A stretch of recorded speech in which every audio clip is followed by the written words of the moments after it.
everyone! Hey people! Welcome to Geek Ass Chat. I am Shirley. Christy, what's good? What is good in the neighborhood? That was really old. No, that's cool. That's cool. I don't know where that came from. I was just like, it popped up in my head. Anyways, we are back to review The Princess Bride. I was about to say The Princess Diaries. You know it was about to come out. Yeah. I kept on messing this up. I was like, Princess Diaries kept on coming up for some reason. But, of course, the cult classic. Greatest movie ever, in my opinion. The Princess Bride. And we're doing like 80s movies, classics, you know, reviewing them. We did basically Never Ending Story. Which we'll put the link at the end of the video. At the end with Dr. Charlie. Dr. It's Charlie. Okay. It happens. I'm sorry, yeah, Dr. Charlie. And so, yeah, we're gonna put the link in the end. And so we were like, okay, we were gonna watch, it was between, we're gonna do Goonies. Chrissy wanted to do Goonies. You know, first, because she loves that film. But it wasn't free on any streaming service, and Chrissy was like, I'm not paying for it. Yeah, or I pay for so many streaming services, it's like, I'll wait for it to come out on Netflix, which it should be coming out soon. Yeah, I think it's September. But anyways, we are doing The Princess Bride. It is on Disney Plus right now, if you know, want to see it and stuff. We have Disney Plus. It's also on YouTube. You can YouTube. buy it on YouTube. Yes. YouTube Movies, I think that's what it's called. Exactly. That was the paper. And Prime Video, Amazon.com. You can rent it for $3.99. Apple iTunes Store for $14.99. Yes, I put the prices down. So that's where you can see it. Yeah, so The Princess Bride came out in 1987, so it's like 33 years old. So it's a year before me. And it came into the world. So it's 33 years old. It's directed by Rob Reiner, who's, you know, he's famous. I don't know if people know. He's that chubby guy who's kind of bald. He's really funny. He did When Harry Met Sally and all that stuff, which is a great movie. Awesome movie. He did Stand By Me, which I did not know that. I did not see that movie. I wasn't really a fan. I didn't see that movie. So, I love When Harry Met Sally. That's one of my favorite films ever. Legit, it's on the ever list. And I was like, oh no shit, that's why I love The Princess Bride. So yes, it's a screenplay by William Goldman, which actually was a book, a fantasy romance novel by William Goldman, who's a writer. It was, I guess, published in 1973. I didn't know it was a real book. Yeah. I did not know that. I thought they made the book after the movie or like based on the movie. You know how they do novelizations and stuff? But it's I actually attempted to read the book. And it's really? not like the movie. I mean, most books are not like the movie, but I think it's kind of a huge departure from what the movie is. Oh, so or I should say the movie is a huge departure from what the book is. But interesting. I couldn't actually finish the book. Oh. I started it and I think I didn't even get to the middle. Because he wrote the screenplay for the movie, so it's interesting. I guess it needed maybe trimming down, you know? He trimmed it down. He changed a little bit the characters. I read in an article that he thought the book was kind of boring. Like the movie to be like really like the movies, so he changed a couple of things.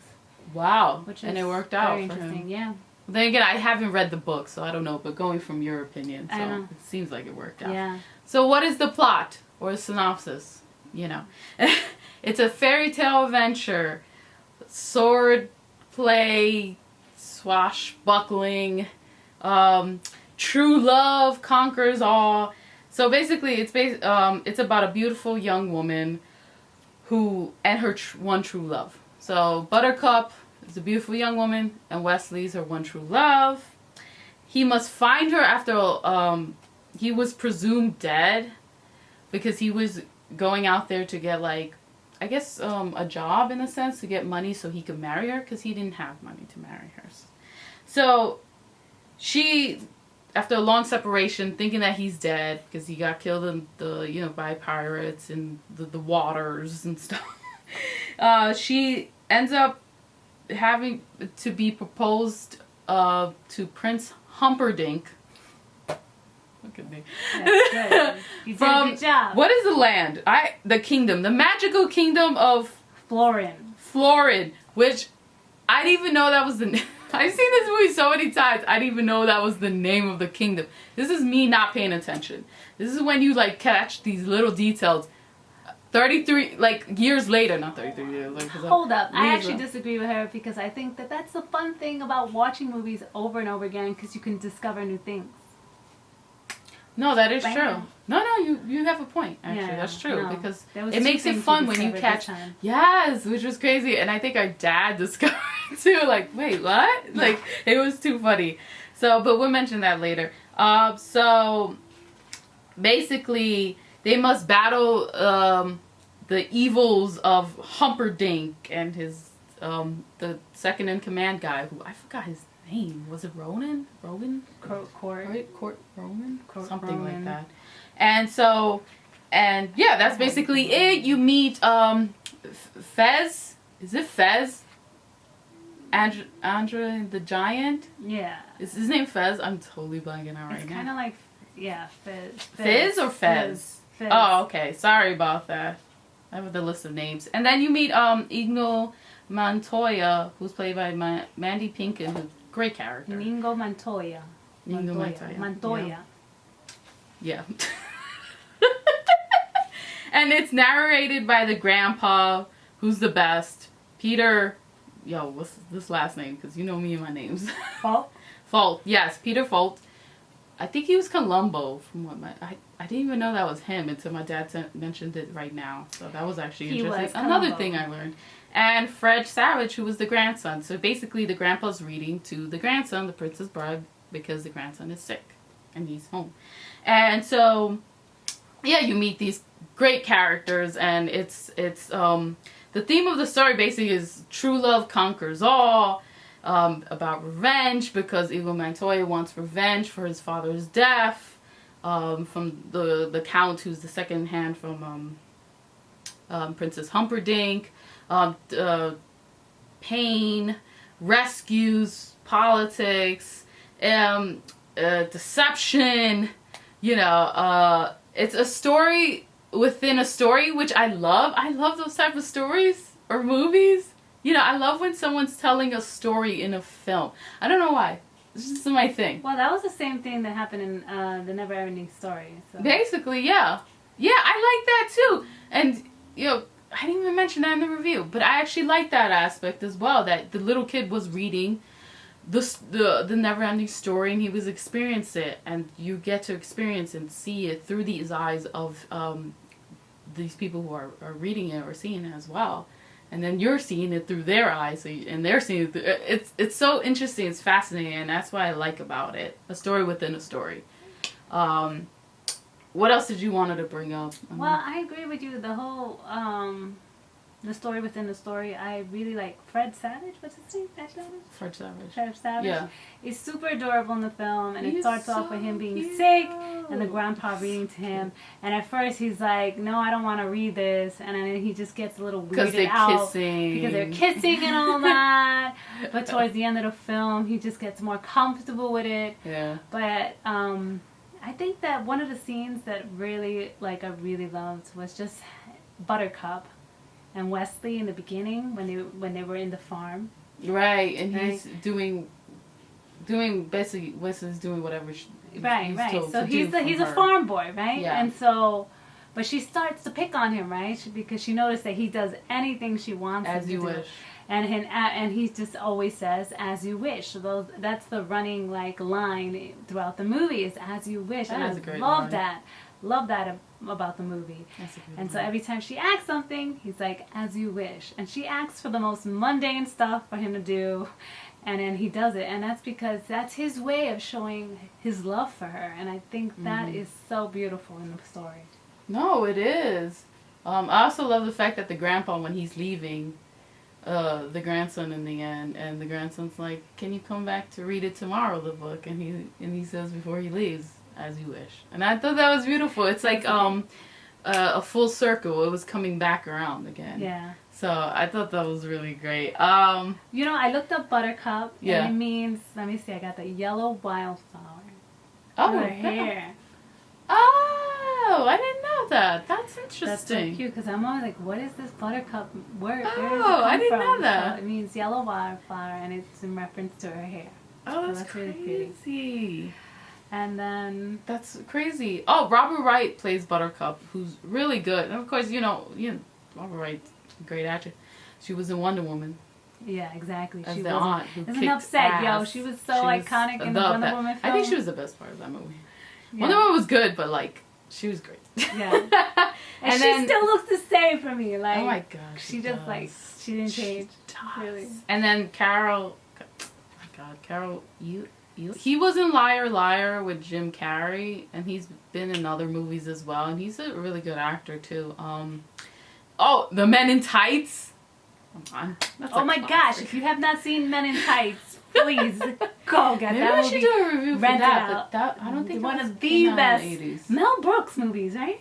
Yes. Funny as oh my God. Dave Chappelle's in The Man in Tights, if you didn't know that. Dave Chappelle too. Oh, I forgot the actor who was playing the blind guy. Oh my God, he was so funny. Oh man. He was so good. But anyways, back to that. Yeah, but back to the movie. I just also have to point out that, Buttercup in the book, she's supposed to be extremely beautiful, but Wesley's also very beautiful. Oh, he's beautiful. That flowing blonde hair. Flowing blonde hair. The mustache, although it's weird, it still looks so good on him. He looked cuter without the mustache. It was fine. I guess they were showing the passage of time and him growing up and the separation, but because the mustache is supposed to it comes after when he becomes a pirate. You wanted to mention something else? No, but yeah, let's just talk about how he's like a total kick-ass pirate now. Oh yeah, he's kick-ass. The Men in Black, I guess that's what they called it. Exactly. And the sword fighting scene with Inigo Montoya was so good. Just the respect that they have for each other, even though they have to like kill each other, and fight each other, they have that honor and respect for each other. Like, I don't want to do this. But they have to. It's really good how they show that. It's a really swift, smooth sword scene, sword fight scene.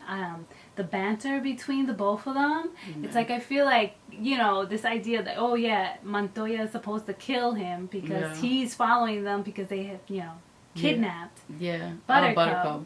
Right? And so, but I think that what they're doing there is building a bond, because it's this banter between each other, and then they build a growing respect for each other because they have so much skill within, using the sword. So it was just it's a really fun scene to watch. Montoya being honest about why he learned how to sword fight was to get revenge on the man who killed his father. It's a six-fingered man who killed his father, and I think in that aspect the Men in Black, I guess Wesley saw the respect for him there as well, and so I like how they were honest in a sense with each other. In a sense, I mean, the Men in Black, Wesley was still not, but it didn't matter anyways. But they were honest with each other. That's what I meant. So it's Wesley having to go through these different trials to try to get Buttercup. So he goes through the three bandits, or I guess the three kidnappers are Andre the Giant, which is Fizzle, Inigo Montoya, and Vinci, I think? Vizzini, which is a short, obnoxious guy. Andre the Giant, he's big, strong, but so sweet. Oh, and then so sweet. I love him. Inigo Montoya, he's just a smooth talker, skilled, and just passionate. But his performance freaking great. That was a great ass performance. He had a really great character. Well, they're all great characters. And he's playing a Spaniard. Keep in mind, he's not a Spaniard. Oh, what is he? He has Jewish background from Russia and somewhere else. Oh, okay. But not Right.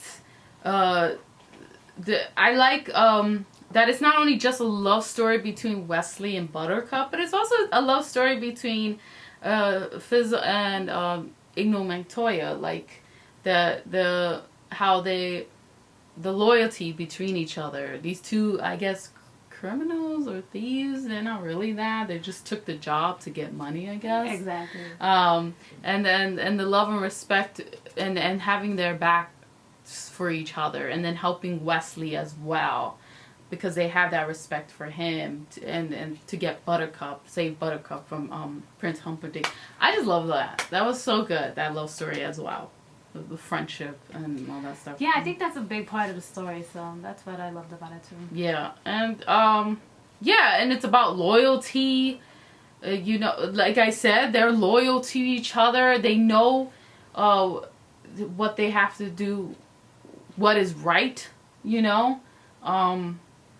As well as it's about arrogance and like cowardice, and you know how like the Vizzle, I think was his name, the short guy. Sorry, Vizzini. How he was like very arrogant, and how he like wanted to do the battle of the wits against Wesley, and in the end he died because of that, and then the cowardice that the prince had, like, and then his second in command, the court, who killed Montoya's dad, and how they seemed like they were tough, but in the end they were just running scared, and they didn't really want to fight, or not even, well, yeah, like, they were just hiding behind that cowardice, with arrogance as well. So yeah, it's a great movie. I don't know what else to say. No, but there's another line that runs through the movie, I think, not so much as you wish, but inconceivable.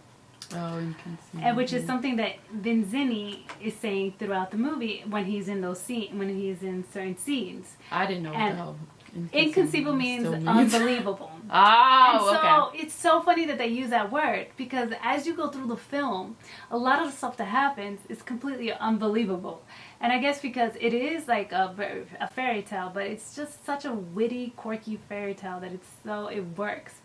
So, like, for instance, there's a scene that they have to climb up a cliff of insanity, and Andre the Giant is carrying 3 people, and he's going up this cliff, and he's moving at a very, very fast speed, and you're like, yeah, right. So that's where that comes in, like, inconceivable. Oh my God, it's like the shots of, like, can we talk about the shots? Some of it, of course, is sets. And they're good sets. Yeah. But the shots of, like, the Cliffs of Moher in Ireland, when the Wesley and Buttercup are talking after he saved her.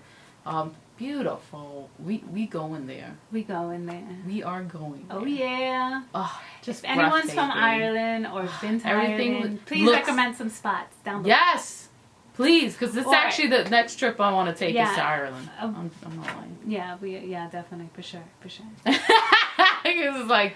but I really want to go to the Cliffs of Moher. So if you have any suggestions for a trip to Ireland, where to go, down below. So in the movie, I like to talk about because the movie is considered like a kind of a true love story too.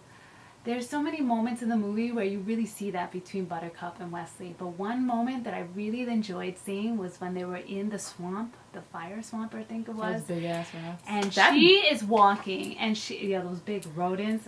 Rats. That scene used to scare me. Yeah. When I was a kid. Yeah, no, it still scared me when I watched it the other day. But anyways, let's talk about that because I'm a bit chicken. Anyways, she's walking, and all of a sudden she falls into quicksand, and then that scene is just so cute because Wesley just jumps into action. He's like, "What? Yeah. Grabs something, tree trunk or something, and jumps in right after. Doesn't even think he just goes right in, and I'm like, oh my God, that is so romantic. True and love. Like she's about to die, and it's so romantic. Oh God, that was a nice red and when dress they came out, that was a really nice dress. That costume was nice. I don't know. He had so much love for her, whereas she, I don't know. Oh, damn. Oh. No, it was just in one scene that was like, yo. But she really she really was a damsel in distress, though, this girl. I wish she was more like, take charge. Like, help him out when he was like... getting attacked by the rodents. I was like, yo, grab the knife. Like, come on. Grab that sword. Stick, yo. And stab that big rodent. I wish they gave her more agency in this sense of not too much damsel in distress. I did like the end when she starts you know, talking, going against Humperdinck and telling him how trash he is and all that stuff. And, it is, you know, true. I like that because she was still strong. And you felt that. And she's a great, you know, I just wish that they gave her more agency. Yeah, exactly. That's what I was trying to bring up. I was like, But anyways, aside from that, I do want to tell you that Billy Crystal has a scene in the film, which is actually really cute. Really funny. And Carol Kane. Funny. I wonder if Carol Kane's so fucking funny. She plays his wife.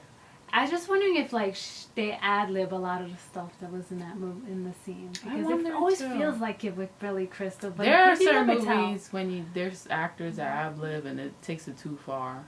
And you're I think Billy Crystal is really good at it. No, that was good. If it was ad-lib. It was good. I don't know if it was ad-lib or not. But I meant like in a sense, it was like you could tell when something was really ad-lib because it's going all into another space and time and area. And you're like, what the hell are you talking about? And we see movies like that. And it's like, why they do this? Just want to mention another thing before we go into the music, because we have to mention the music. This torture machine that they use on Wesley. Right. Right? So he is getting tortured by Court Rogan or something, the guy, the 6-finger hand man, and he does he pushes the machine to go to one level torture, and he's like, you lost 1 year of your life. That's crazy. But Humperdinck comes back and puts it up to 50, and I'm like, does that mean he lost 50 years of his life? Because how's that work? And then I'm trying to think of the time period he lives in. He lives in during medieval Europe, which is like Renaissance. And so I looked it up. You live up to 40. 40 is old age during that time. I can see that. But you can get to 60 and 70. So I'm like, how many years does he have to live with Buttercup to explore that true love? He probably just got 10 years, or probably less than that. Because if he's 20 or 25... But anyways, I just felt a little stressed. That was on my mind. Like, yo, is he not going to live? You know, I always think of after. Although it's not part of the story, but I just like to imagine. I love it. I was just thinking about that. No, I can see that. I'm like, how's that work? How you take people's lives and attract them? What was that called? The torture? It was Zoo of Death? Zoo of Death in the book, but Torture Machine in the movie or something like that. That's so funny. And so like, he puts it up to 50, and I'm like, yo, he lost 50 years of his life. Because after that, he was technically partially dead. Yeah, until the magic thing that Billy Crystal's character. I know, right? Which he coated with chocolate. Yeah. I know. I said, take it down easier. Go down easier. Not to tell you that chocolate is life. Yeah. Anyways, but so the music. Oh, storybook love. Storybook story. The music is really nice in this film. The theme song kills me. It's good though. Yeah. Oh, the music is so good. Yeah. I mean, the film set is like Europe, and there's one scene in Ireland, which was the Cliffs of Moher. So we were gonna link the music down just if you want to listen, take a and some clips from the movie. Link below, just to get a taste of what the movie's like. Oh. Anyways, it's a cult classic. Just the other day, celebrities did a spoof on the movie for you sent me that video. Yeah, I didn't want to watch for a good cause. And so that's how popular this movie is. So if you haven't seen it, if it's for a good cause, great. I'm just like tired of seeing celebrities do this. I know, yeah. I'm like, oh, okay. But do you have anything else to say? No, but it's for a good cause. That's great. Maybe I should check it out. Do you have anything else to say?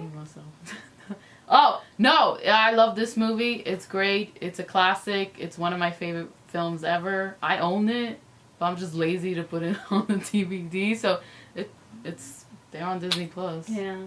And we have Disney Plus. And before we go, we do want to mention that Latino Film Market is having a virtual film festival with films from across the nation, North, Latin America, Central America, Latin America, United States, and they also have free panels for filmmakers and a concert with performances from artists from around the world.